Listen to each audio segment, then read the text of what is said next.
Heart, wood from the Bo tree. By Buddhadasa Bhikkhu. The way to practice in order to abide with emptiness. Continuing, 3. The word dhatu has the same meaning as the word dhamma. Etymologically the words have the same root dhr, which means maintain. A dhatu is something that can maintain itself. Just as with dhammas, changing dhatus maintain themselves through change and unchanging dhatus maintain themselves through changelessness. What sort of elements do you know that could correlate to emptiness? Students of physics and chemistry know only about the material elements, the pure elements of which there are over 100. And more being discovered all the time.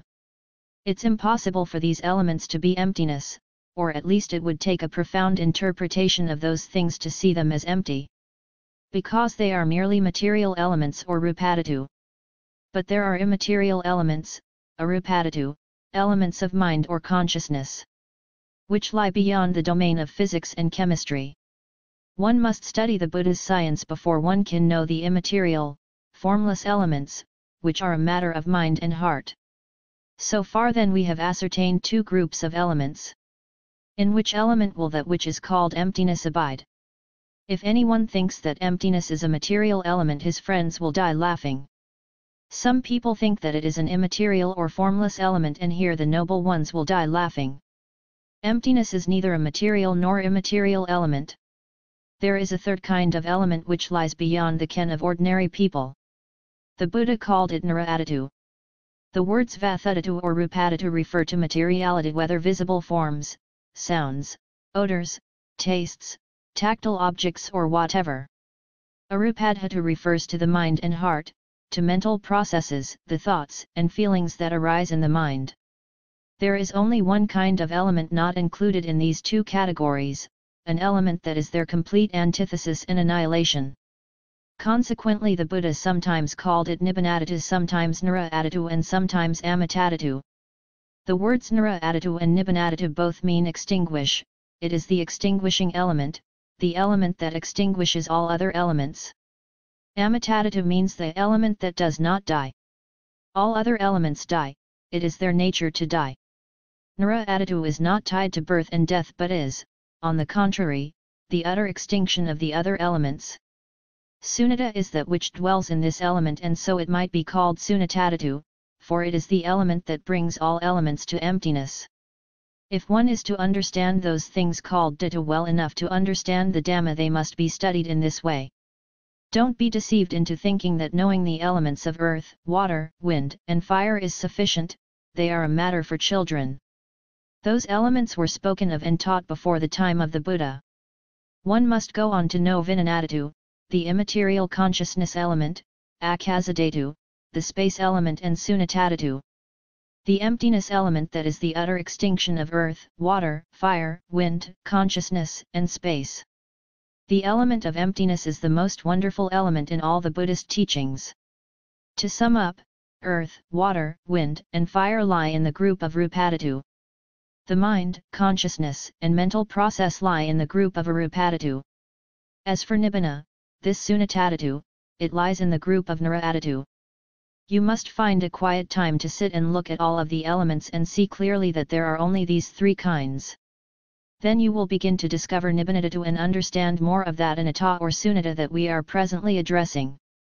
So we may lay down the principle that in the grasping at and clinging to I and mine there is rupadhatu and arupadhatu, and in their absence there is naraadhatu. To reverse it, one may say that if naraadhatu enters the mind, one sees only emptiness, the state free of I and mine manifests itself clearly.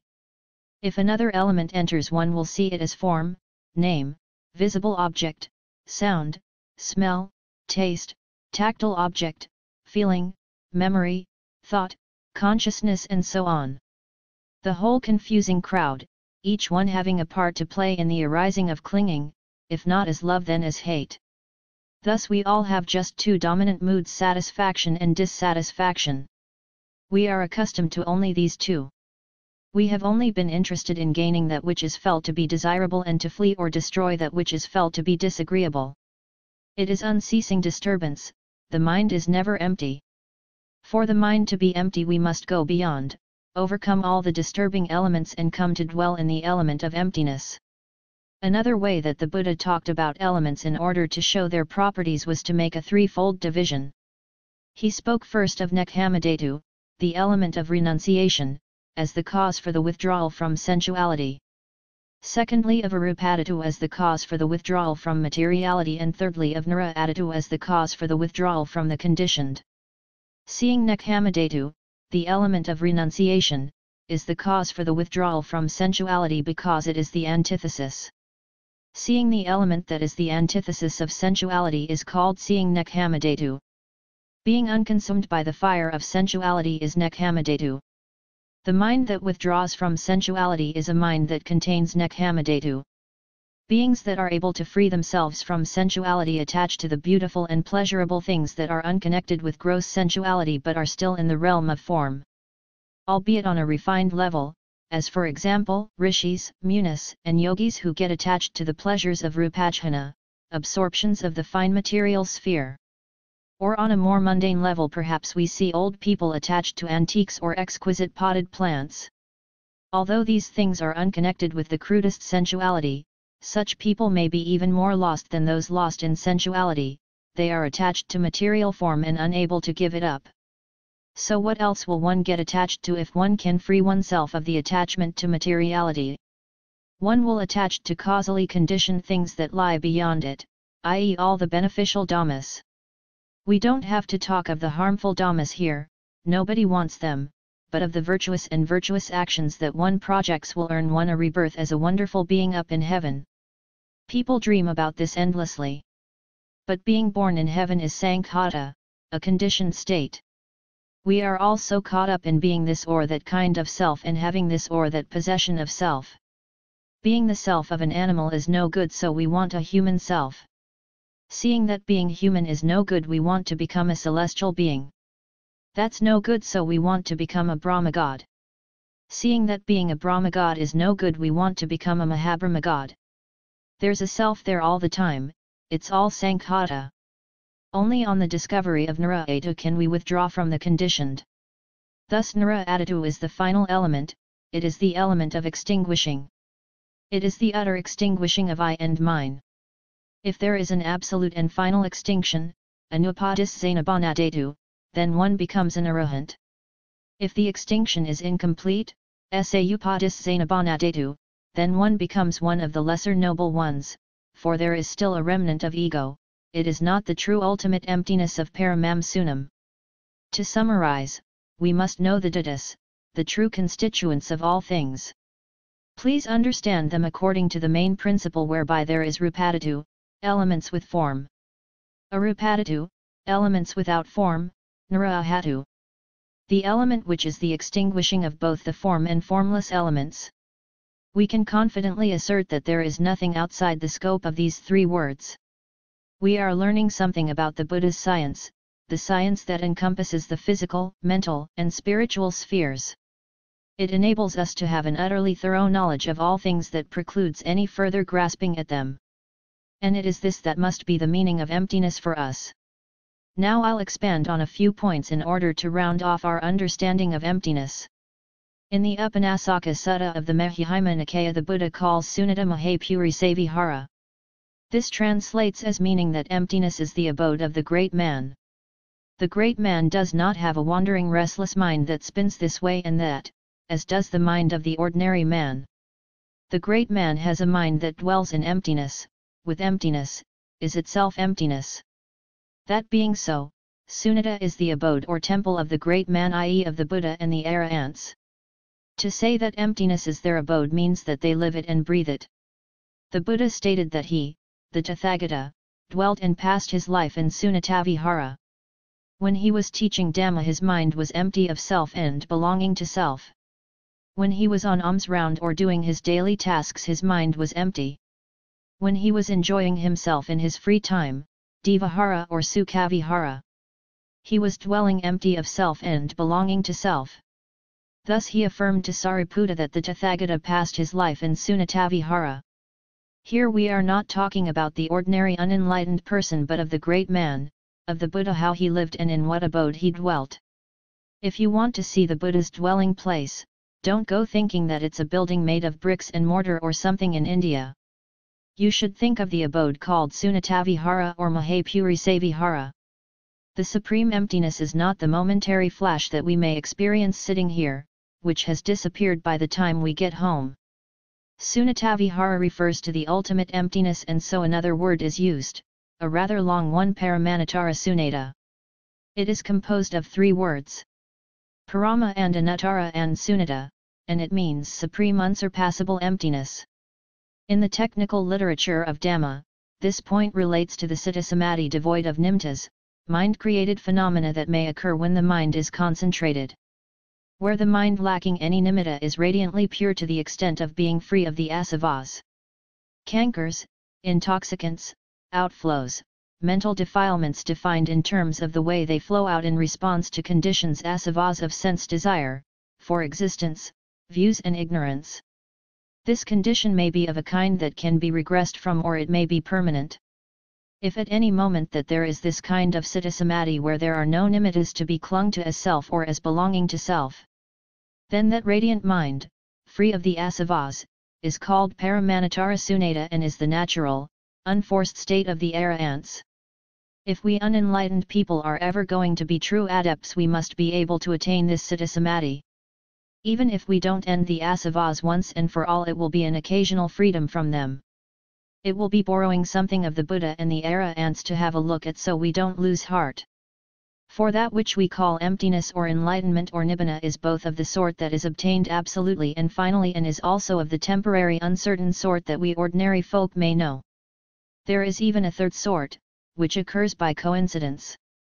At times when our surroundings are particularly conducive, the mind may be empty for an hour or 2.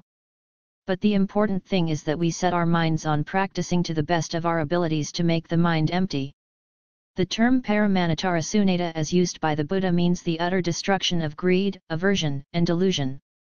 The grasping at and clinging to things as self or as belonging to self, and thus has the same meaning as Samakitapahana or final abandonment.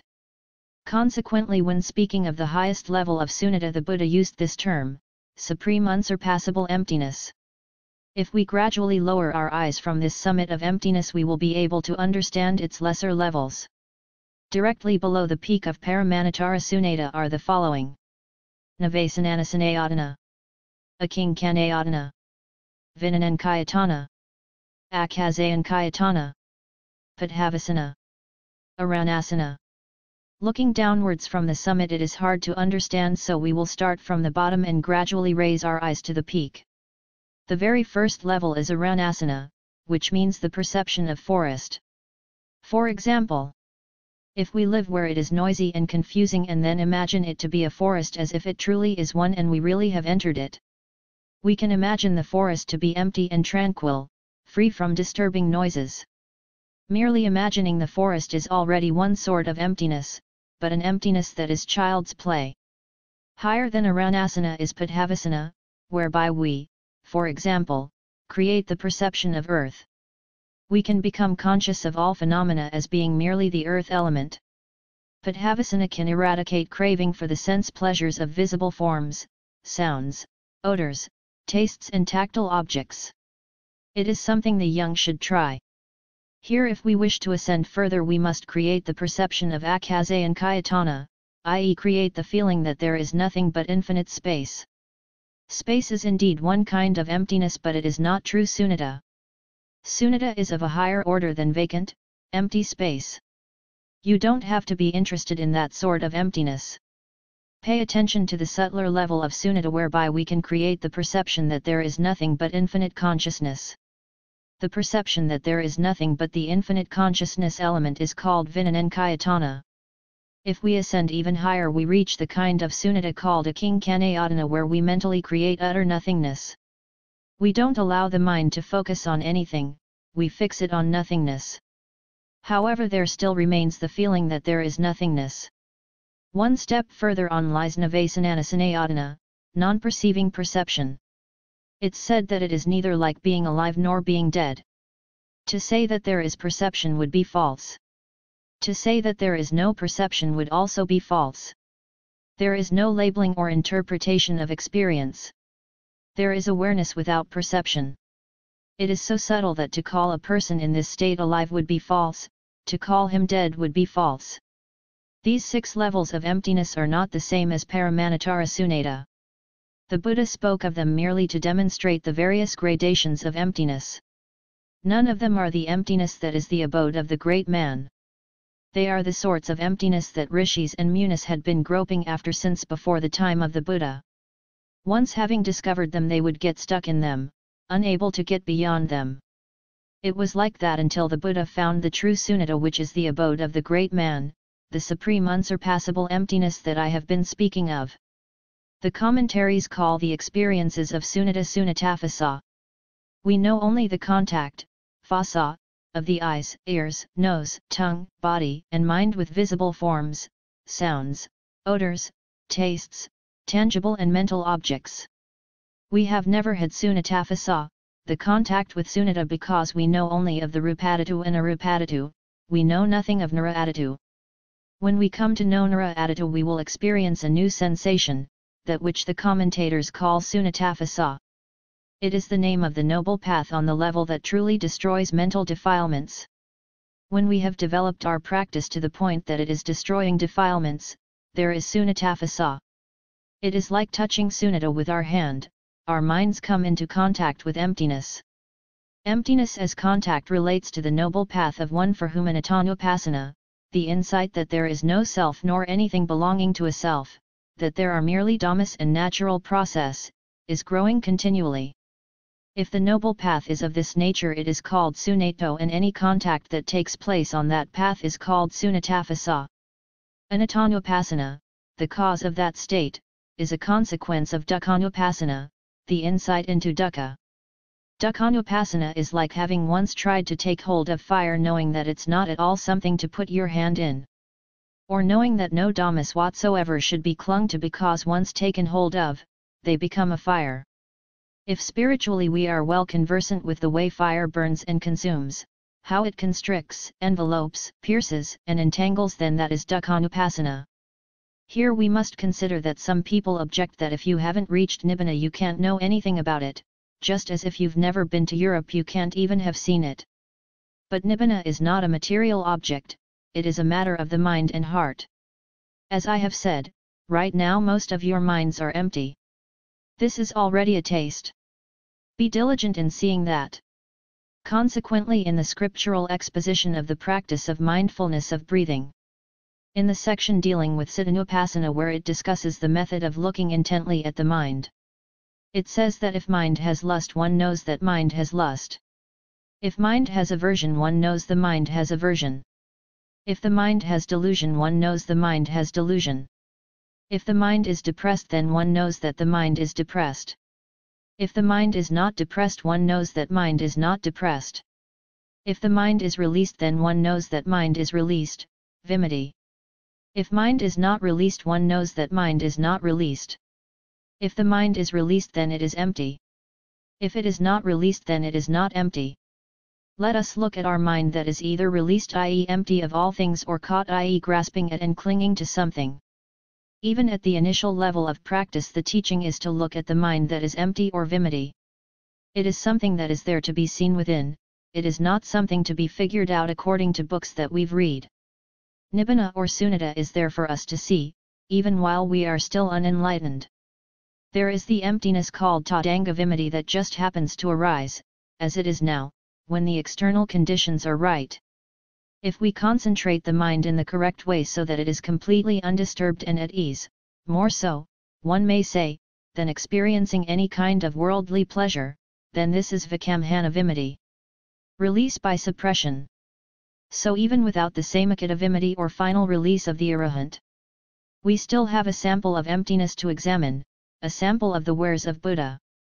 If you are interested, you can find such a sample yourself. Therefore, we should practice mindfulness of breathing stage by stage. Developing Kayanupassana, contemplation of body, Vedananupassana, contemplation of feelings, Cittanupassana, contemplation of mind, and Dhammanupassana, contemplation of mind objects. It is a constant tasting of emptiness from start to finish. Finally, we will understand emptiness through seeing the painful consequences of grasping and clinging. Then the mind will immediately turn to find contentment with the ayatana of nibbana. So in this way we are able to see emptiness continually. Before actually reaching the supreme level, there is a progress that follows its own law or the law of nature itself. When having firmly comprehended something by oneself, the resulting knowledge is firm. It does not sway unstably like false knowledge or knowledge gained by listening to others. We don't have to do anything very much to make ourselves happy, we don't have to go to any great trouble. All we have to do is empty our minds of greed, aversion, and delusion, or in other words to make it empty of grasping at and clinging to I and mine. When the mind is empty of greed, aversion, and delusion, then it is truly empty and all dukkha comes to an end. Even kama will of itself come to an end. In the Anguttara Nikaya, the Buddha states that when the mind is empty of greed, aversion, and delusion, empty of I and mine, then kama ends by itself. This means that kama, vipaka, its result, and the mental defilements which are the cause for the creation of kama, spontaneously and simultaneously come to an end. So don't be afraid of kama, to fear that means we are ruled by our kama. Rather, we should take an interest in emptiness. If we have created emptiness with regards to I and mine, kama will utterly disintegrate and there will be no way that we will have to follow its dictates. It's due to this very point that someone like Angulimala, a murderer, could become an arahant. Don't explain wrongly as is often done, the Buddha's reply to Angulimala, I have already stopped. It is you that have not stopped. Don't explain that not stopped means that Angulimala became a saint because he stopped killing people. Anyone that explains like that is badly representing the Buddha, because when the Buddha used the word stop here, he was referring to the stopping of I and mine, to the stopping of clinging and grasping, or in other words to emptiness. So it is emptiness that is the stopping, and it is the only kind of stopping that could have made Angulimala an arahant. If it was just stopping killing people that would make one an arahant, why are not all those people who do not kill arahants? It is because cessation, the true stopping, is the emptiness where there is no self to dwell anymore. That is true stopping. If there is still a self, then you can't stop. So we should understand that the word empty is the same as the word stop, the single word by which the Buddha was able to enlighten Angulimala. Even though the killer's hands were still red with blood and around his neck hung the 999 finger bones of his victims. For kama to end by itself, to reach the stopping, we must rely on this single term, empty of I and mine, not grasping at or clinging to dhammas. This action of making the mind empty may be called Buddhist yoga, for ensuring that there is emptiness in our action is Raja Yoga, the highest level at the summit of yoga, spiritual endeavor. But although we borrow the word Raja Yoga from Vedanta, in that tradition it is concerned with the realization of an ultimate self. However, the Buddha taught that yoga means Ariyasake Dasana, which means that there is yoga in the Buddhist teachings, but it is the clarification of emptiness, making it manifest. So any action that is conducive to the manifestation of emptiness may be called yoga. If one wishes to use the word yoga or is interested in it in any way, it should be understood in this manner for it to be Buddhist yoga, i.e. causing the manifestation of ultimate truth. It should be taken in and used in every mental action so as to stop the grasping at and clinging to I and mine. Thus we take the word yoga from another tradition and adapt its meaning appropriately.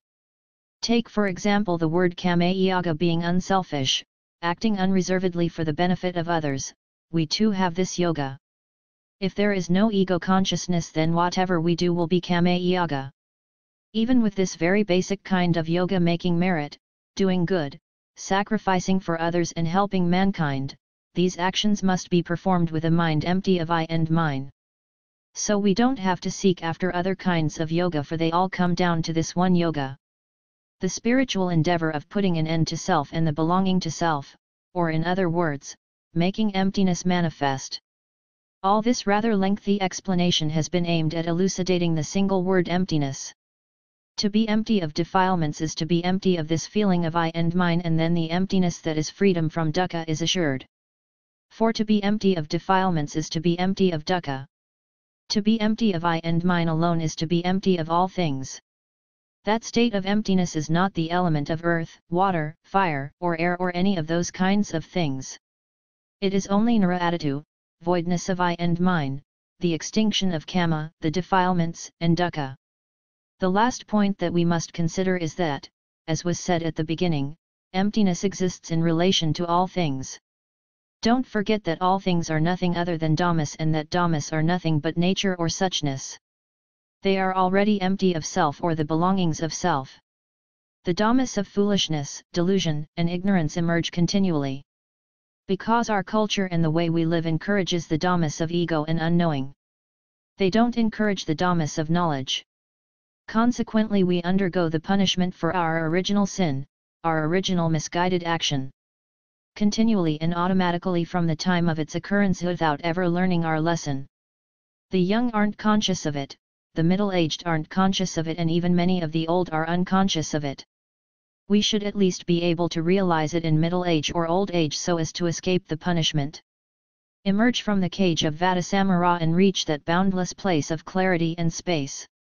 When the Buddhist teachings spread to China, the Chinese of those days were intelligent and wise enough to accept it, and there arose teachings such as those of Huineng and Huangpo, in which explanations of mind and Dhamma, of Buddha, the way, and emptiness were extremely terse.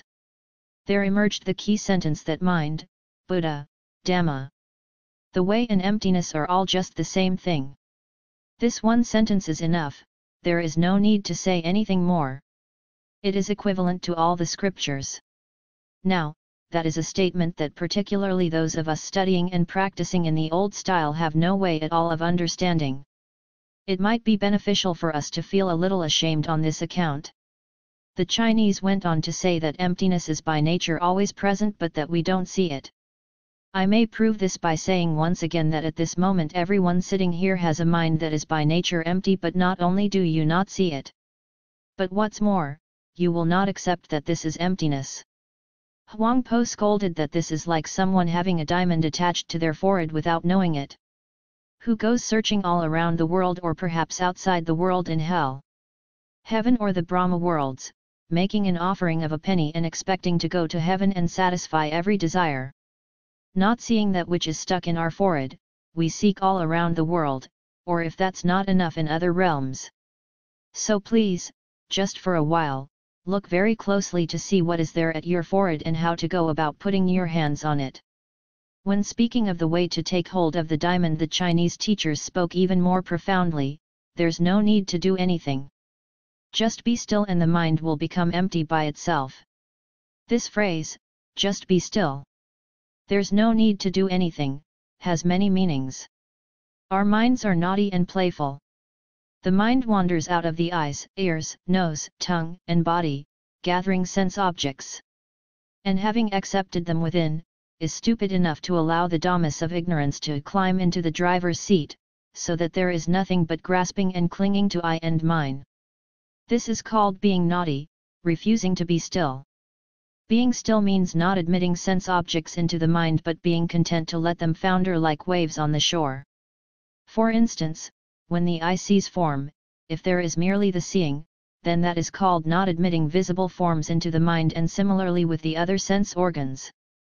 If you can't do that and Vedana, feeling of satisfaction and dissatisfaction arise, let it stop just there. Don't allow desires based on those feelings to develop. If it stops there, it's still possible to be still. But if we act to extend a feeling of satisfaction, then in a moment I and mine emerge. Or if we act in response to a feeling of dissatisfaction, then there will be dukkha. It is called not being still. So the being still of Huineng refers to that very practice that the Buddha taught, of seeing that nothing whatsoever should be grasped at or clung to as I or mine. If there is nothing whatsoever to be clung to, what possible purpose can there be in busying and confusing ourselves, rushing about after the things that disturb, rather than just being still? We must look for this emptiness that is truly worthy of our aspiration. To say that there is a kind of emptiness that gives rise to cessation, purity, clarity, and peace is still to be speaking in the realm of convention. Truly speaking, there is nothing other than emptiness, there is only this one thing. It is not the cause of anything else. It is Buddha, it is Dhamma, it is Sangha, it is the way. It is purity, clarity, and peace. All these things are present in emptiness. Because if we have reached the Supreme, we don't have to do anything. By being still the Buddha, Dhamma, Sangha, purity, clarity, peace, Nibbana, everything will be present in that very immutable state. An extremely simple method that Huangpo used to teach dull people how to recognize emptiness was to give them a riddle: koan, look at the mind of a child before its conception. I would like to present all of you with this riddle. Look at the child's mind. Before it is conceived in the womb, where is it? If you can find it, you will easily be able to find emptiness, just as if taking hold of that which is already there in your forehead. To sum up, this one subject of emptiness covers all of the Buddhist teachings, for Buddha breathed with emptiness. Emptiness is the theoretical knowledge, it is the practice, and it is the fruit of practice. If one studies, one must study emptiness, and if one receives the fruit, it must be emptiness. So that finally one attains that thing which is supremely desirable. There is nothing beyond emptiness. When it is realized, all problems end. It is not above, it is not below, it is not anywhere. I don't know what to say about it. Better shut up. Suffice to say that emptiness is the supreme happiness. But you must be very careful regarding the phrases Nibbana is the supreme happiness and Nibbana is the ultimate emptiness. You must grasp their meaning correctly. Don't take the word happiness to mean the happiness that you have formerly enjoyed, like the sect before Buddha's time who took